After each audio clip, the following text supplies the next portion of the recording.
ಈ ಲುಚ್ಚ ಲಫಂಗಾಗಿ ಸಮಾಜದಲ್ಲಿ ಆ್ಯಕ್ಚುಲಿ ಜೈಲಲ್ಲಿ ಇರಬೇಕಾದಂಥವನು ಇವನು, ಸಮಾಜದಲ್ಲಿ ಇರುವಂತಹ ಯೋಗ್ಯತೆ ಇಲ್ಲದವನು. ಯಾಕಂದರೆ ಹೆಣ್ಣು ಮಕ್ಕಳನ್ನು ತಲೆ ಹಿಡಿಯುವಂತಹ, ಹೆಣ್ಣು ಮಕ್ಕಳನ್ನು ವೇಶ್ಯಾವಾಟಿಕೆಗೆ ನೂಕುವಂತಹ ಆರೋಪ ಹೊತ್ತಿರುವವನು, ಅಮಾಯಕರನ್ನು ಕೊಂದಿರುವ ಆರೋಪಿ ಇವನು, ಕೊಲೆ ಆರೋಪಿ ಇವನು.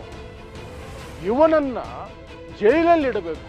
ಅಂಥವನನ್ನು ಒದ್ದು ಒಳಗಡೆ ಹಾಕಿ ಏನೋ ಬಾಂಡ್ ಬರ್ಸ್ಕೊಂಡಿದ್ದಾರಲ್ಲ, ಆ ಬಾಂಡ್ ಕಥೆ ಏನಾಯಿತು? ಆ ಬಾಂಡ್ ಇದ್ರೂ ಸಹ ಇವನು ಇಷ್ಟು ಬಾಲ ಬೀಚ್ತಾ ಇದ್ದಾನಲ್ಲ, ಯಾಕೆ? ಇವನಿಗೆ ಯಾರು ಕೊಟ್ಟಿರೋದು ಆ ಅಧಿಕಾರ? ಹೋಗಿ ಮುಸ್ಲಿಮರ ಶೆಡ್ಡುಗಳಿಗೆ ಹೋಗಿ ಅವರ ಡಾಕ್ಯುಮೆಂಟ್ ಕೊಡಿ, ಆಧಾರ್ ಕೊಡಿ. ಇವನು ಯಾವನಿವನು? ಸಮಾಜದಲ್ಲಿ ಬದುಕೋದಕ್ಕೆ ಯೋಗ್ಯತೆ ಇಲ್ಲದಂಥವನು, ಜೈಲಲ್ಲಿ ಇರಬೇಕಾದಂಥವನು ಇವನು. 24 ಗಂಟೆ 365 ಡೇಸ್ ಜೈಲಲ್ಲಿ ಇರಬೇಕಾದಂಥ ಗಿರಾಕಿ ಇವನು. ದುಡಿದು ತಿನ್ನೋದಕ್ಕೆ ಮೈಭಾರ, ಯೋಗ್ಯತೆ ಇಲ್ಲ.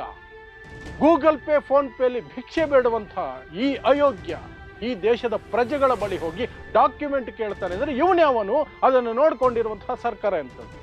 ಅವರು ದುಡ್ಕೊಂಡು ತಿನ್ನಕ್ಕೆ ಬಂದಿರೋದು ಇವನ ಹಾಗೆ ಗೂಗಲ್ ಪೇ ಫೋನ್ ಪೇಲಿ ಭಿಕ್ಷೆ ಬೇಡೋಕ್ಕೆ ಬಂದಿಲ್ಲ.